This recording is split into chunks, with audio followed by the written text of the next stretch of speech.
evening, and unfortunately the gentleman that received this particular award wasn't around, so I'd like to present it this evening. This trophy here is for the Club Member of the Year. It's for the, in the opinion of the committee, given to the chap that has done the most for the club in the previous 12. Oh, one. Thank you, Alan. Thank you. Or non-binary, or whatever. Yeah. You know where we are in this day and age, just being PC correct.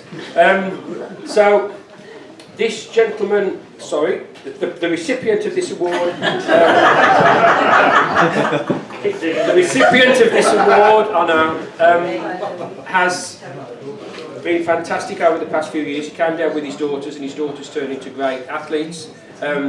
This chap has now coaches, and he team manages, and he does so much for this club, it's unbelievable. And without guys like this, places like this would not function. A big round of applause, please, for Mr. Ian Pease.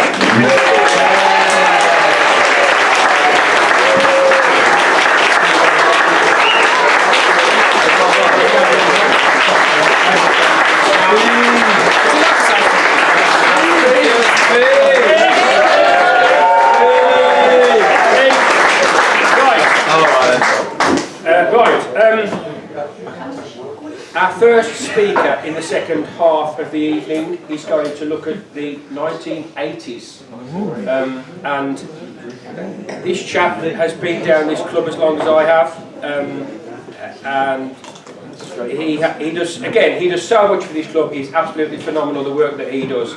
If you look outside in the daylight, the hammer cage out there, the pole vault bed and the covers, and the long jump, the high jump beds and all of that, Maurice secured all of that, really, to be perfectly honest, back a few years ago. I so enjoy working with the guy. He's absolutely fantastic guy. A round of applause, please, Mr. Maurice Endacott.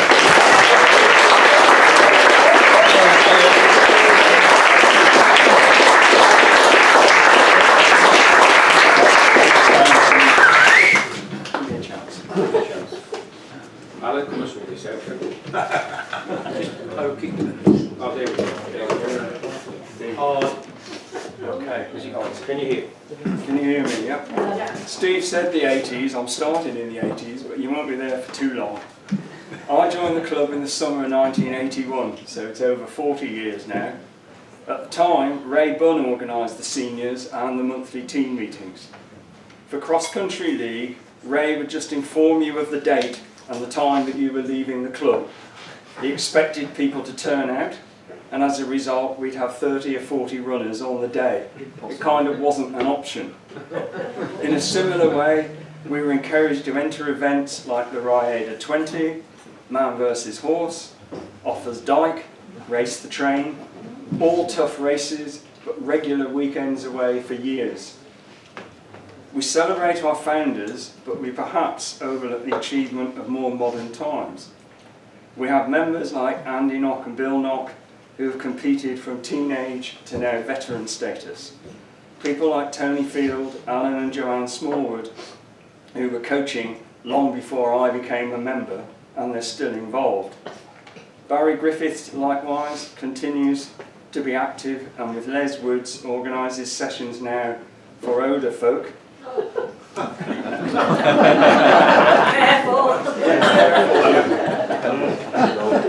Our Saturday club for youngsters has quietly been a success for years.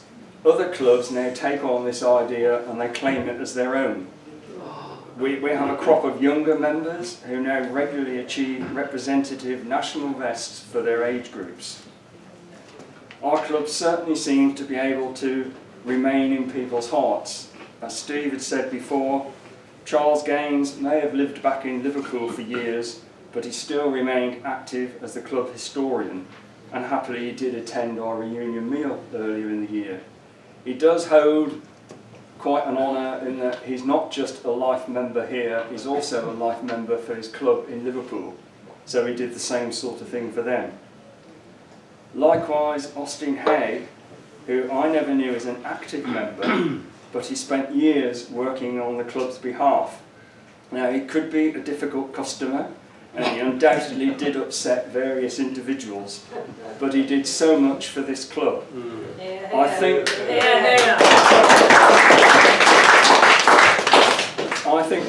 that he did upset various people leads to the disgrace that there's still no mention of him on any honours board in this club.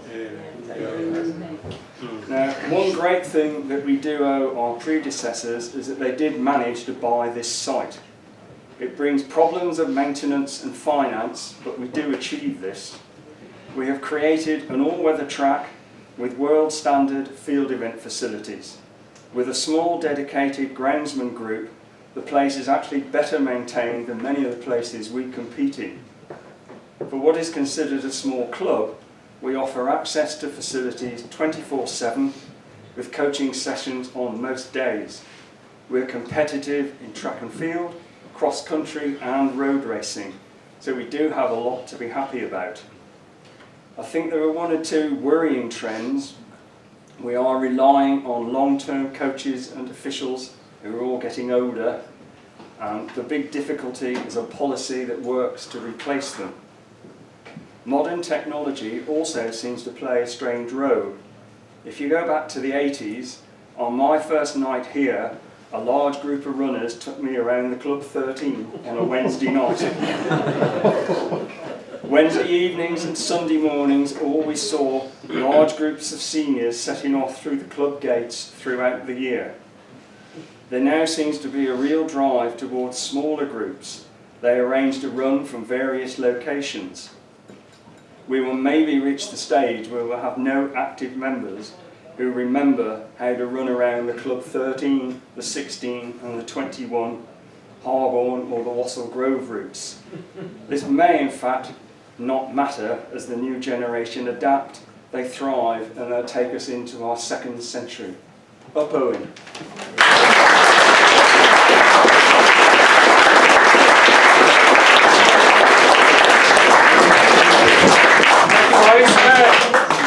Very poignant words there from Maurice, and quite right too. As society changes, things change. This club will and has to adapt, and it will adapt. Right, so far you will probably notice that most of the, shall I say, main protagonists involved with the club from the outset have been men.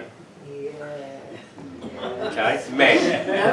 And when we were putting this thing together, a young lady said, well, we really ought to have a little bit about the fairer sex. We went, yeah, okay, that's fine, okay. So the next few minutes is going to focus on the female contribution to the club. The speaker, she's so passionate about this club. She was a member many years ago, and in the middle of COVID, I was sat at home and she phoned me up and she said, Steve, we really ought to start thinking about the centenary. And I'm thinking, bloody hell, we've got COVID kicking off and you're thinking about 2022 already. Fair play to you. She's been the chair of our centenary committee that has organised a lot of the events that we've had on this year. So a round of applause please for Judy Foster.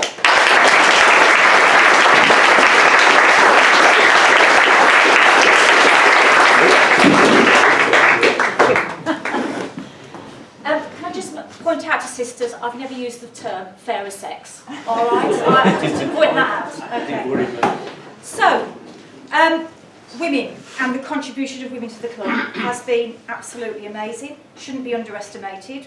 Now, I could go into a long history about women in sport, I won't, because it started in ancient Greece. We don't want to go back that far, and certainly Hell's Owen doesn't.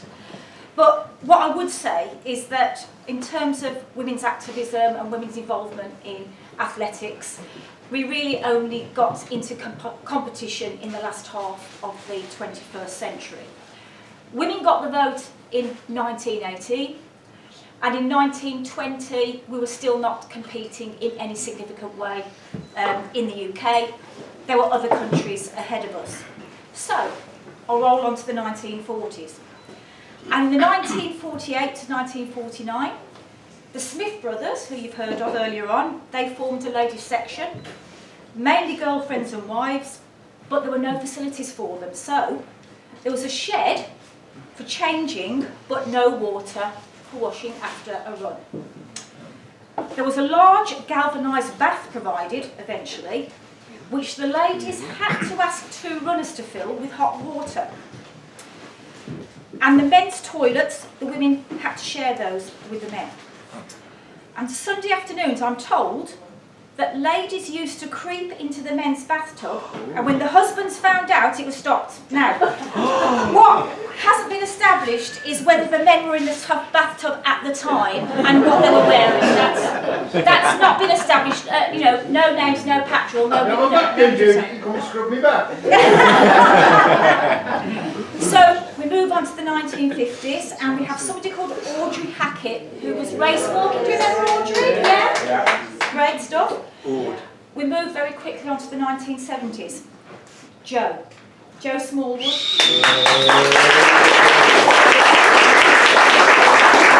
Joined the club in 1970. There were no women except for one under 11 and one long distance girl.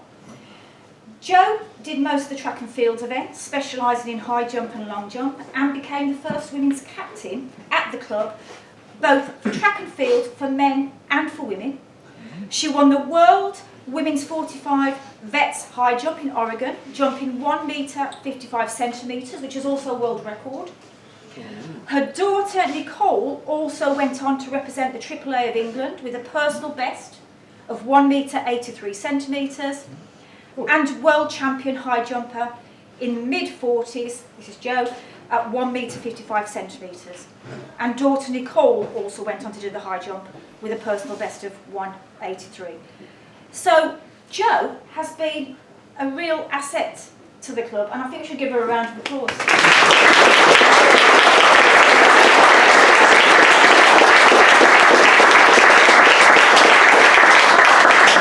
Unfortunately, somebody who can't be with us tonight, we'd hope that she would be, is somebody called Rosemary Crimes. Does anybody remember Rosemary? Yeah, okay, well, yes, Rosemary Payne then. Well, she represented Scotland at the Commonwealth Games, winning gold for Scotland, and she competed for the UK in 4 Olympics before joining Hale Zoe.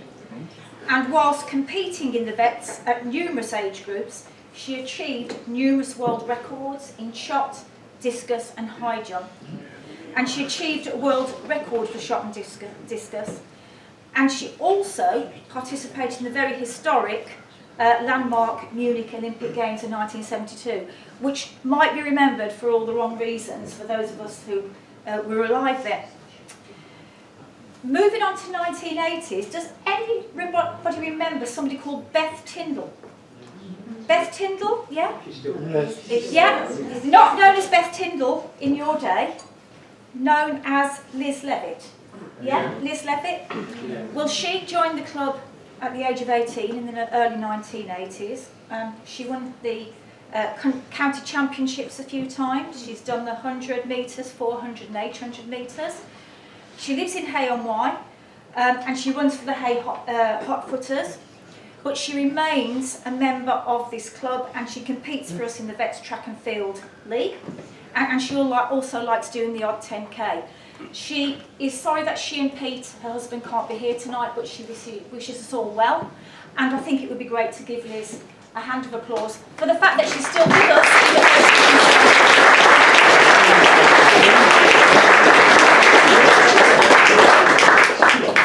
We've also got two girls that were around in the 80s as well, Julie and Lynn Belfield, and they still race walk in categories in the vets. So a round of applause for the Belfields.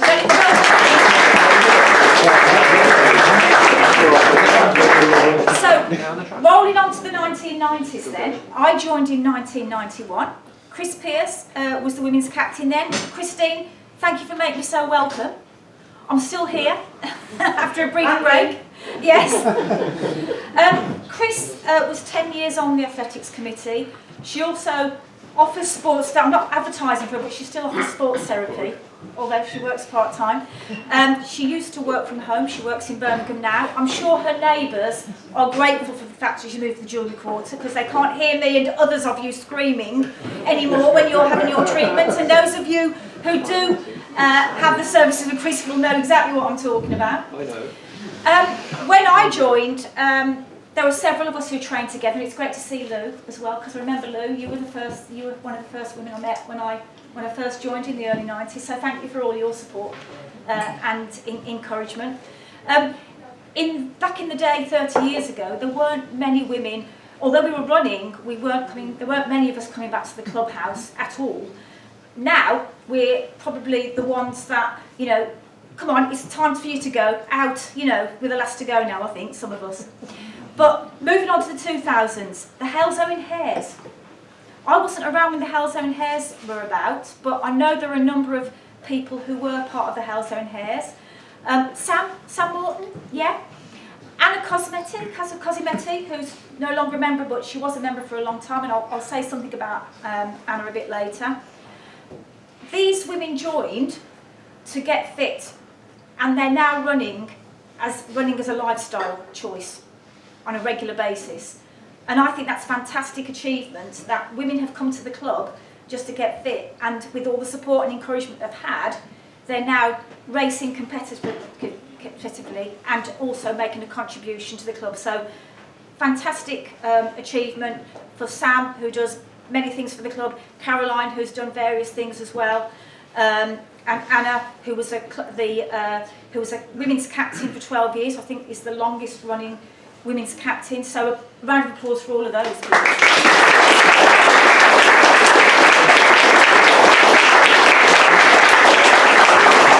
By the way, Caroline wasn't a member of the Hares, but she did join in 2005, and as I said, she became the secretary of the Athletics Club, and she was the secretary until about 2018, so has made a fantastic contribution. Now, a lot of this information that I've got is from Barry Griffiths. Now, he's told me a lot of information, okay? I'm not going to embarrass anybody who's still alive, okay? But he's told me lots of information about various things.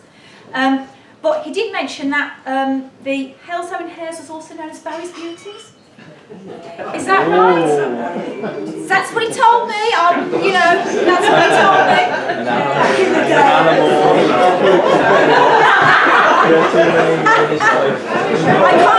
I can't validate this. And he said, yes, exactly.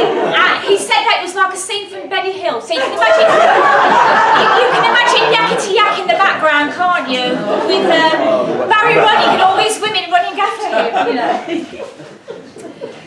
So, just to pay tribute then, especially to a few other women. So, mentioned Caroline. Sam, I know that you've been involved in training men and women, and you're famous still for your Sunday runs. Thank you for doing those. And your Tuesday training sessions as well. Fantastic. I've mentioned Anna Cosimetti, longest serving women's captain. Sarah Thompson, you've been a women's captain as well, still competing. Thank you for that.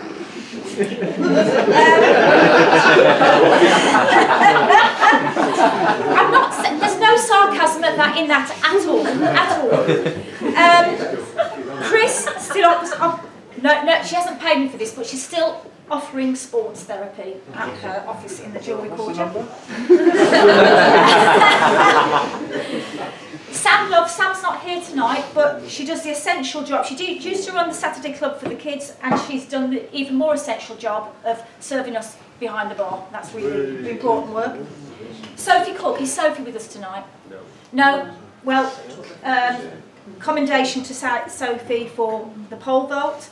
Simone, is Simone with us? Sim tonight, no? Sim won the Black Country Run last year, and she was team captain for track and field, so thanks to Sim. And Vanessa Gibbons, is Vanessa here with us tonight? No? The 400 metres, she represented the AAA in Japan. So, there have been many other women who I've not mentioned who've carried out other roles, so they've not necessarily been that involved in athletics, but they've done other stuff. So, Marion Bailey, is Marion here? Okay, thanks to Marion, first women chair of the athletics section, and she's also arranged social evenings, our infamous dining evenings at the club at Christmas. She now chairs the tennis section, so all thanks to Marion. Look, I'm not going to be responsible for the facts on here. I'm think I might have been given some. Steve Middleton fact check this, by the way. If there's any mistakes, it's his fault. Catherine Willits. Catherine, I know is not here tonight, but she's, served very well as our athletics section secretary. Helena Boston. Is Helena not? No. She's keeps us on track with the finance. Jennifer Field. Yes, Jennifer. Now, Tony will remember we had a long conversation a couple of weeks ago, and I said, I was asking him all about you, right? And you'll know this story. And when I was asking, Tony was talking all about Tony, and I said, well, what about Jennifer? And he said, oh, she hasn't done a lot really. Not really.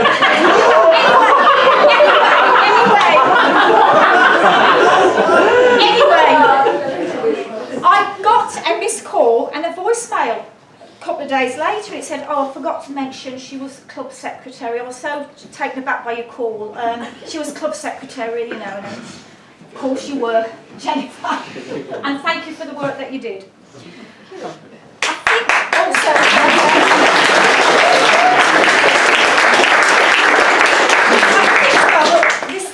this speech really has been about paying tribute to the many women who have made such a huge contribution to the Halesowen Athletics Club and the section. But the club was for many years about men in the main, and it couldn't have been without men that women have come in and been welcomed and supported and mentored to deliver the achievements that they have. So there are some very special men who want to pay tribute as well for their contribution. So first of all, I want to pay tribute to Barry Griffiths, because I had a long conversation with Barry about the history of the club. He told me some fantastic, very interesting stuff that I can't repeat. It was very interesting, and I've got lots of secrets on people now, which I'm like, And so thank you very much, Barry, for your help. Maybe later. Alan Smallwood. Alan, you've been fantastic. I know you've worked with a lot of women, you and Joe, bringing women on, so thank you for that.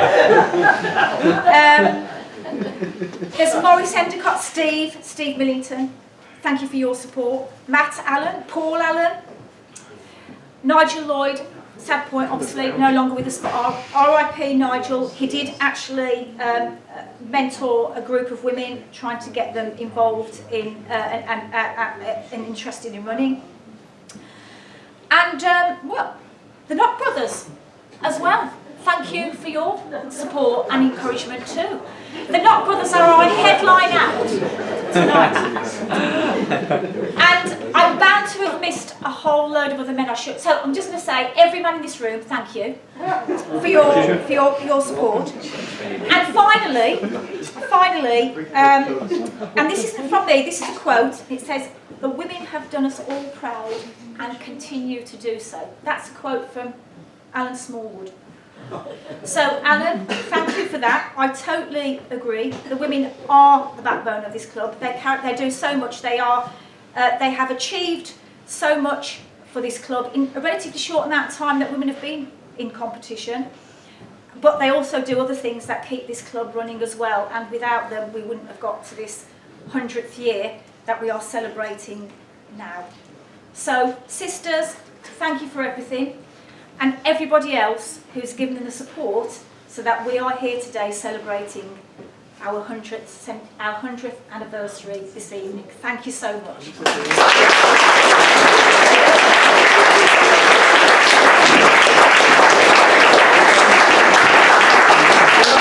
Judy, Maurice, thank you very much for that. We have arrived at our second comfort break of the evening. Steve has been out to Lidl and got the cheese. Fresh cheese at the back there. Garlic bread coming out of the ovens, I can see. No expense spared. So we'll have a 20-minute break and we'll be back with the headline act. Get yourselves a drink and get yourselves a big drink for the headline act. Thank you. We're good.